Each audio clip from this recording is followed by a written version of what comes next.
Yes, I think that one of the issues with social media that's been pointed out by many people is that I think maybe particularly Instagram, people look like they have a much better life than they really do.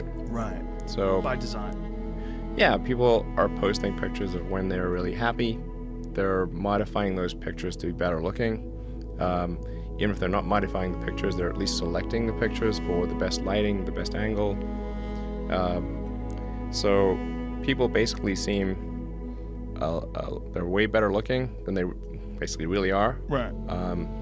And they're way happier seeming than they really are. So if you look at everyone on Instagram, you might think, man, there are all these happy, beautiful people, and I'm not that good looking and I'm not happy. So I must suck, and that's gonna make people sad.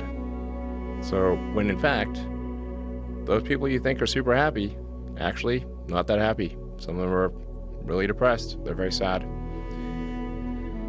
Some of the happiest seeming people, actually some of the saddest people in reality.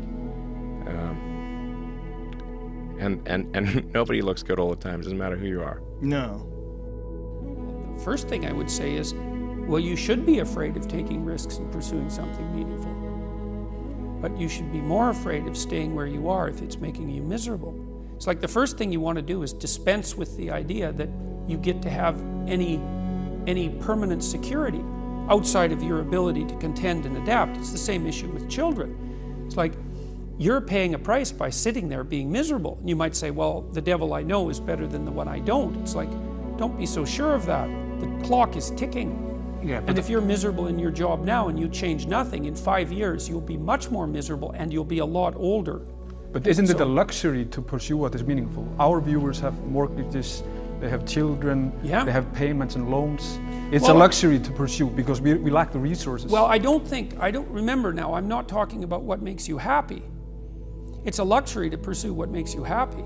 It's a moral obligation to pursue what you find meaningful. And that doesn't mean it's easy. It might require sacrifice. If you need to change your job too, let's say you have a family and children and a mortgage, you have responsibilities. You've already picked up those responsibilities. You don't just get to walk away scot-free and say, well, I don't like my job, I quit. That's no strategy. But what you might have to do is you think, well, this job is killing my soul. All right, so what do I have to do about that? Well, I have to look for another job. Well, no one wants to hire me. It's like, okay, maybe you need to educate yourself more. Maybe you need to update your curriculum vitae, your resume. Maybe you need to overcome your fear of being interviewed.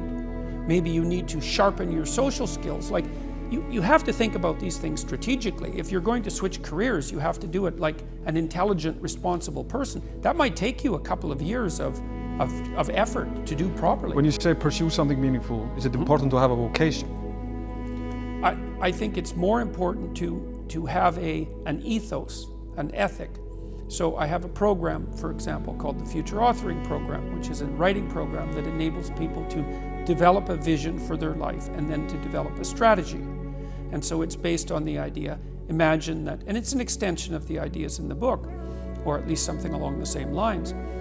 The first thing that you want to do is figure out, imagine you were taking care of yourself, like you were someone you cared for, which is rule number 2, by the way, essentially. Then you should figure out, well, if you could have what you needed and wanted, what would it be? What sort of friends would you have? What would your family relationships look like? How would you conduct yourself with your children? How would you educate yourself? You need to think through how it is that your life could be properly arranged if you had that ability.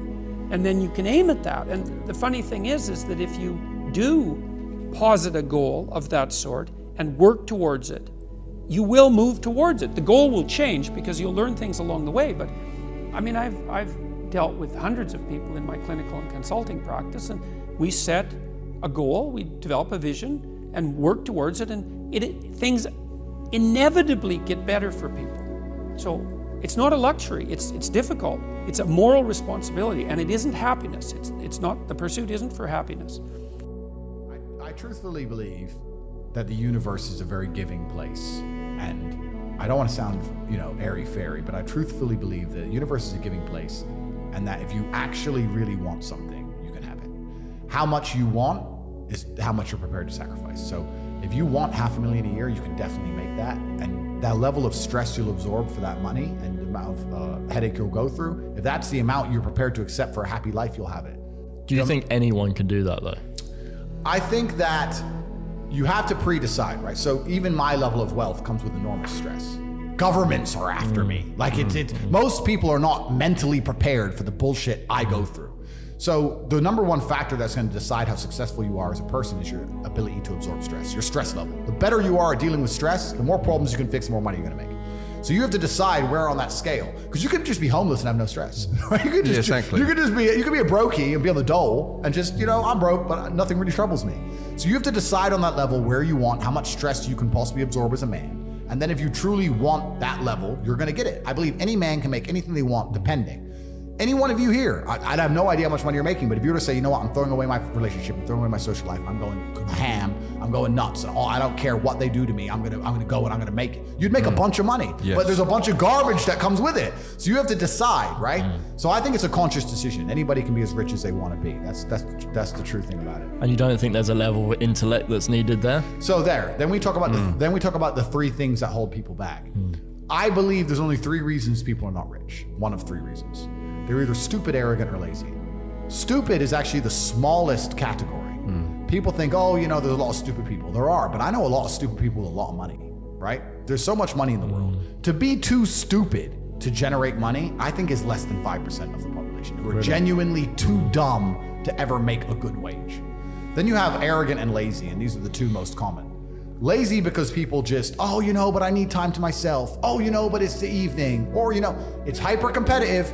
There are people who do not need times to themselves. There's an Indian in Islam, or there's a guy in Islamabad who'll do your job online for $3 an hour and he doesn't sleep. You're gonna lose, right? So if you're gonna be lazy in any regard, you have to understand there are people like me who are billionaires who work 18 hours a day. When I finish this, I get into my car and I open my laptop and I work on my way to my next appointment. And then I'm gonna work all night till the day I go. When I go to sleep, I close my laptop and I'm asleep a minute later. I work, that's all I do.